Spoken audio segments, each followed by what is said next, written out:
حضور علیہ الصلوۃ والسلام کی بعثت سے پہلے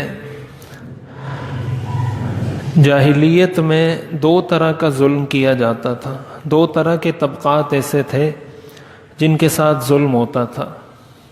ایک یتیم اور دوسرا عورت. یتیم کو اس کا حق نہیں دیا جاتا تھا، دوسرا عورتوں کو حق نہیں دیا جاتا تھا. چنانچہ عورتوں کے بارے میں تو سبھی جانتے ہیں کہ بچیوں کی ولادت کو ہی وہ عیب سمجھتے تھے، بچیوں کو زندہ درگور کر دیتے تھے. لیکن ان کا ایک بہت بڑا مسئلہ یہ بھی تھا کہ یتیموں کو حق نہیں دیتے تھے. حق سے مراد یہ ہے کہ میراث میں یتیموں کا اور عورتوں کا ان کی نظر میں کوئی حق نہیں تھا. اگر کسی کا انتقال ہو جاتا تھا تو جو بڑی عمر کا ہوتا تھا، جو بڑا ہوتا تھا، چاہے وہ بڑا بھائی ہو، بڑا چچا ہو، کوئی بھی بڑا ہوتا تھا، سارا مال وہ ہڑپ کر جاتا تھا.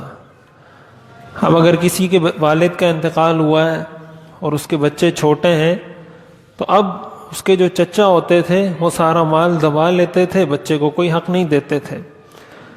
اسلام نے آ کر عورتوں کے ساتھ بھی یہی معاملہ تھا کہ عورتوں کو بھی حق نہیں دیتے تھے. اسلام نے آ کر ان دونوں چیزوں کو ختم کیا اور ان دونوں طبقات کو ان کا حق دینے کا باقاعدہ حکم دیا. اور یہ بات میں نے عرض کی تھی کہ قرآن کریم نے خود اس کی ساری تفصیل بیان کی ہے.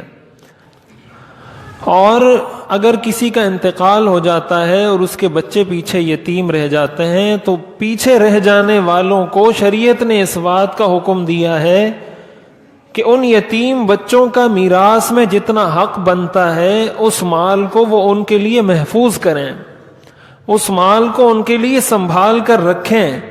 ان کو بتائیں کہ بیٹا یہ تمہارا مال ہے، تمہارے والد کا انتقال ہوا ہے، اس مال میں سے اتنا حصہ شریعت کی روح سے تمہارا ہے اور یہ مال یا میرے پاس ہے یا فلاں کے پاس ہے اور یہ محفوظ ہے.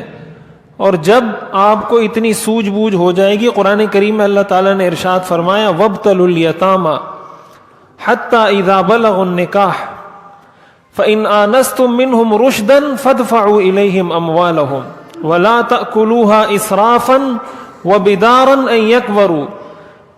کہ جو یتیم بچے جن کا مال تمہارے پاس ہے ان کا وقتاً فوقتاً ان کو دیکھتے رہو.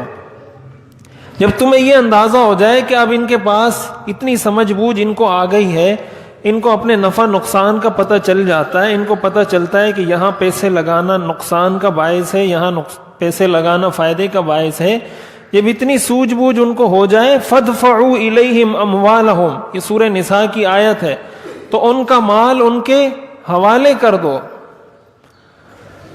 فَإِنْ آنَسْتُم مِّنْهُمْ رُشْدًا فَادْفَعُوا إِلَيْهِمْ أَمْوَالَهُمْ. اور آگے قرآن میں فرمایا وَلَا تَأْكُلُوهَا إِسْرَافًا وَبِدَارًا أَن يَكْبَرُوا. وہ مال جلدی جلدی کھاؤ نہیں کہ کہیں یہ جلدی بڑے نہ ہو جائیں.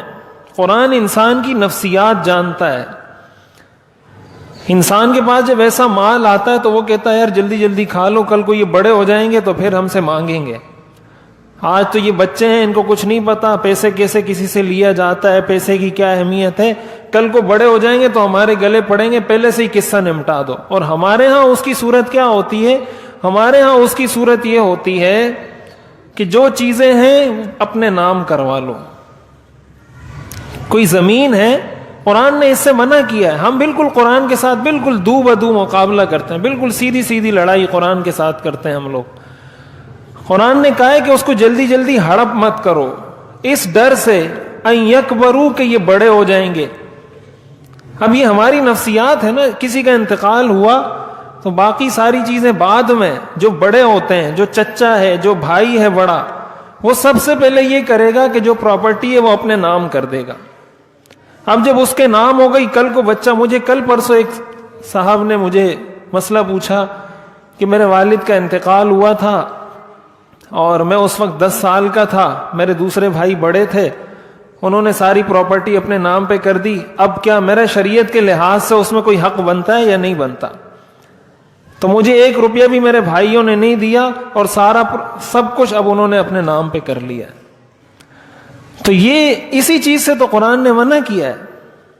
کہ وہ چھوٹے ہیں تو بس جو آپ کی مرضی میں آئے کر لو اس کے مال کے ساتھ. کل کو وہ بڑا ہوگا, عدالت میں جائے گا, عدالت جا کے کیا کہے گا؟ عدالت اس کو کہے گی آپ کے پاس کیا ثبوت ہے. نظام تو ہمارے ہاں ایسا ہی ہے. حالانکہ یہ تو عدالت کا کام ہے, یہ تو حکومت کا کام ہے, حکومت کی ذمہ داری ہے. ہمارے ہاں برتھ سرٹیفکیٹ تو بنتا ہے, ڈیتھ سرٹیفکیٹ بھی بنتا ہے, لیکن اس کے ساتھ ساتھ حکومت کی یہ بھی ذمہ داری ہے کہ جب ڈیتھ سرٹیفکیٹ بنے تو حکومت ان کو یہ کہے کہ بھائی اپنا سارا مال, ساری تفصیلات یہاں حاضر کرو تاکہ ہم یہ مال ورثہ میں تقسیم کریں. یہ تو حکومت کی ذمہ داری ہے تقسیم کروانا, یہ عدالتوں کی ذمہ داری ہے, اور حکومت کو اس پہ کام کرنا چاہیے کہ جب کسی کا انتقال ہو, جیسے ہی وہ ڈیتھ سرٹیفکیٹ بنوانے جائے پہلے مرحلے میں وہ کہے کہ سارے مال کی تفصیلات دو, سب کچھ ہمارے سامنے کرو تاکہ ہم پہلے اس کو تقسیم کریں.